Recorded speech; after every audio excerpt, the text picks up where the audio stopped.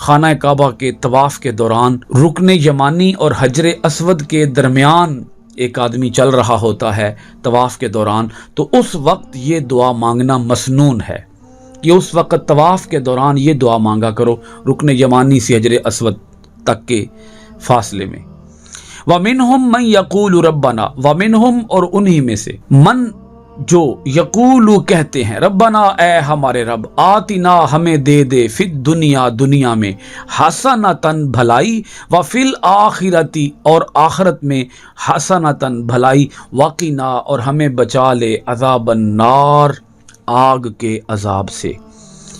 اس دعا کے اوپر بڑی سیر حاصل گفتگو کی جا سکتی ہے، لیکن 3 پہلو اس دعا کے اندر بطور خاص نمایاں ہیں۔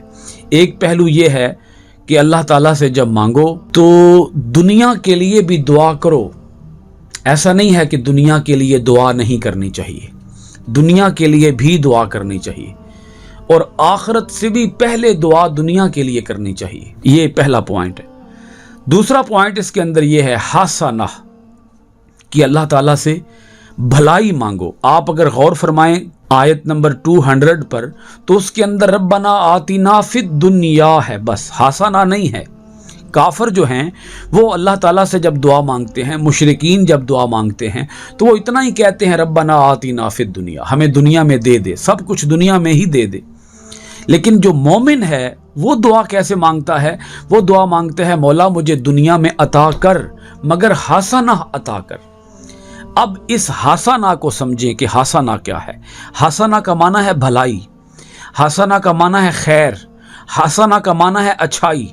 تو اس اچھائی سے اب مراد کیا ہے؟ مثال کے طور پر میں اللہ تعالیٰ سے مال مانگ رہا ہوں، تو وہ مال اس وقت تک حسنہ نہیں بن سکتا جب تک کہ میں مال کو حلال کاموں میں خرچ نہیں کرتا۔ اگر مال میرے پاس ہے، مال کو حرام کاموں میں خرچ کرنا شروع کر دیا ہے، تو اس کا مطلب یہ ہے کہ وہ مال ہے لیکن وہ حسنہ نہیں ہے۔ میرے پاس علم ہے لیکن وہ علم نافع نہیں ہے، وہ نفع بخش علم نہیں ہے، نہ میرے کام آ رہا ہے نہ کسی دوسرے کے کام آ رہا ہے، تو وہ علم بس صرف علم ہی رہے گا، وہ علم حسنہ نہیں بنے گا۔ میرے پاس اور دیگر نعمتیں ہیں اور وہ نعمتیں مجھے راہ راست سے بھٹکا رہی ہیں۔ آپ اگر مال کی مثال لے لیں، میرے پاس پیسہ ہے، سرمایہ ہے، اور اس پیسے کے ساتھ میں شراب پی رہا ہوں، پیسے کے ساتھ میں بے حیائی، فحاشی اور یانی کے کاموں میں مبتلا ہو گیا ہوں، تو اس پیسے نے مجھے فائدہ نہیں پہنچایا، وہ پیسہ حسنہ نہیں بنا، حسنہ نہیں بنا۔ اولاد ہے، میرے پاس اولاد ہے لیکن وہ گناہگار ہے، وہ اللہ تعالیٰ کے احکام کو بجا نہیں لاتی، تو ایسی صورت میں وہ جو اولاد ہے وہ حسنہ نہیں بنے گی۔ تو یہ ہے حسنہ کا مطلب یہ ہے کہ اے اللہ ہمیں دنیا کے اندر تو بھلائی عطا کر، جو بھی عطا کر وہ ہمارے لیے حسنہ ہو، تیری رضا کی خاطر ہو، تجھے راضی کرنے کے لیے ہو۔ تیسرا اہم پوائنٹ دیکھیں، اس کے اندر یہ دعا کی جا رہی ہے وَفِي الْآخِرَةِ حَسَنَةٌ، اور آخرت میں بھی ہمیں بھلائی عطا کر۔ آخرت میں بھی مومن کا یہ ترہ امتیاز ہے، مومن کا یہ یونیک پوائنٹ ہے کہ وہ صرف اللہ تعالیٰ سے دنیا میں حسنہ کا سوال نہیں کرتا، بلکہ وہ آخرت کے لیے بھی حسنہ کا سوال کرتا ہے، کیونکہ اصل جو ہے، اصل وہ تو آخرت ہے۔ دنیا تو فانی چیز ہے، عارضی چیز ہے، ختم ہو جائے گی، فنا ہو جائے گی۔ وَقِنَا عَذَابَ النَّارِ، اگرچہ میں نے 3 پوائنٹ کہے تھے لیکن آیت کے اندر یہ چوتھا پوائنٹ بھی بہت قابل غور ہے، بہت قابل توجہ ہے۔ وَقِنَا عَذَابَ النَّارِ، اے اللہ ہمیں دوزخ کے عذاب سے بچا لے۔ یہ ایک مومن کا منتہائے مقصود ہے، اس کے مقصود کا آخری جو حصہ ہے وہ یہ ہے، آپ اس کو اول کہیں تو بھی ٹھیک ہے، اس کو آخر کہیں تو بھی صحیح ہے، یعنی ہماری دنیا کی ہر سٹرگل کا بنیادی مقصد یہ ہے کہ ہم آخرت کے عذاب سے بچ جائیں، کیونکہ اگر ہم آخرت کے عذاب سے بچ نہ سکے تو دنیا کے اندر جو کچھ بھی ہمارے پاس ہے وہ رائے گاں ہے، وہ فضول ہے، وہ بیکار ہے، اس کی کوئی حیثیت نہیں ہے۔ واقعی نہ ہمیں بچا لے عذاب النار، آگ کے عذاب سے۔ یہ دعا پیغمبر مانگتے رہے، جناب رسول پاک صلی اللہ علیہ وآلہ وسلم مانگتے رہے، جن کے ساتھ اللہ کا وعدہ ہے کہ وہ جنتی ہیں۔ بلکہ سرکار نبی پاک صلی اللہ علیہ وآلہ وسلم نے کئی صحابہ کرام کو جنت کی بشارت دی ہے، مگر اس کے باوجود یہ خوف الہی کا مقام ہے، یہ اللہ تعالیٰ کی خشیت کا مقام ہے کہ اللہ تعالیٰ سے ہر حال میں ڈرتے رہنا چاہیے کہ اللہ تو ہمیں دوزخ کے عذاب سے بچا لے، کیونکہ اگر ہم دوزخ کے عذاب سے نہ بچ سکے تو کوئی کامیابی نہیں ہے، پھر ناکامی ہی ناکامی ہے، پھر پریشانی ہی پریشانی ہے، پھر ندامت ہی ندامت اور پچھتاوا ہی پچھتاوا ہے۔ آپ یقین جانیں اگر ہمیں اس دعا کی صحیح روح سمجھ آ جائے تو ہماری خوشیوں اور ہماری پریشانیوں، ہماری مسرتوں اور ہمارے دکھوں کے معیار ہی بدل جائیں، پیمانے ہی بدل جائیں۔ آج ہم کن خوشیوں پر بیٹھ کے خوش ہو رہے ہیں اور کن غموں پر بیٹھ کے ہم غمگین ہو رہے ہیں۔ یہ غم بھی عارضی ہیں، یہ خوشیاں بھی عارضی ہیں۔ ان غموں اور دکھوں کی کوئی حیثیت ہے، نہ ان خوشیوں اور مسرتوں کی کوئی حیثیت ہے، کیونکہ اگر ہمیں دوزخ کے عذاب سے نجات حاصل نہ ہوئی تو پھر کہاں جائیں گے؟ پھر کیا بنے گا؟ کہاں سے ہم کوئی جائے پناہ حاصل کریں گے؟ کہاں ہمیں کوئی ٹھکانہ ملے گا؟ کہاں ہمیں کوئی بسیرا ملے گا؟ عذاب میں ڈال دیے گئے تو ناکام ہو گئے، رسوا ہو گئے۔ اس سے بڑی اور رسوائی کوئی نہیں جس شخص کو جہنم کی آگ کے اندر ڈال دیا جائے۔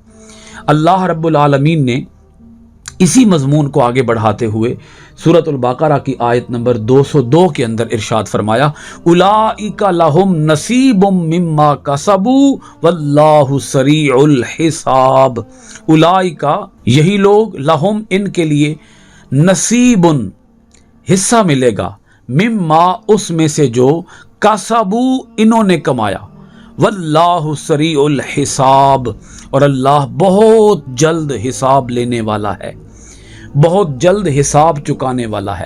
سریع لفظ بنا ہے نا سرعت سے، سرعت کا معنی ہوتا ہے تیز رفتاری۔ اللہ بہت جلد حساب چکانے والا ہے۔ اولئک لہم نصیب مما کسبوا، انہی لوگوں کو بہت بڑا حصہ ملے گا دونوں جہانوں میں، یہ بریکٹ کے اندر ہے، دونوں جہانوں میں، بسبب ان کی نیک کمائی کے، جو انہوں نے نیک کمائی کی ہے اس وجہ سے ان لوگوں کو، بلکہ ان ہی لوگوں کو دونوں جہانوں میں حصہ ملے گا۔ یہ جو دعا مانگتے ہیں نا، ربنا آتنا فی الدنیا حسنۃ وفی الآخرۃ حسنۃ وقنا عذاب النار، یہ ان لوگوں کی شان اللہ پاک بیان کر رہا ہے کہ ان کی شان یہ ہے، ان لوگوں کا مقام یہ ہے جو دنیا کے اندر بھی اور آخرت کے اندر بھی بھلائی مانگتے ہیں اور اللہ کے عذاب سے ہر وقت پناہ مانگتے ہیں۔ یہی وہ لوگ ہیں جنہیں حصہ ملے گا، ان کی کمائی کا ان کو حصہ ملے گا۔ آپ اس کو یوں سمجھ لیں کہ اگر ایک شخص نیک ہے، بہت جلد اللہ تعالیٰ اسے نیکیوں کا صلہ عطا فرما دے گا۔ اگر کوئی شخص بد ہے تو اللہ تعالیٰ بہت جلد اس کے انجام تک اسے پہنچا دے گا۔ تو اس سے اللہ پاک نے فرمایا کہ مجھے کوئی حساب پورا کرنے میں دیر نہیں لگتی۔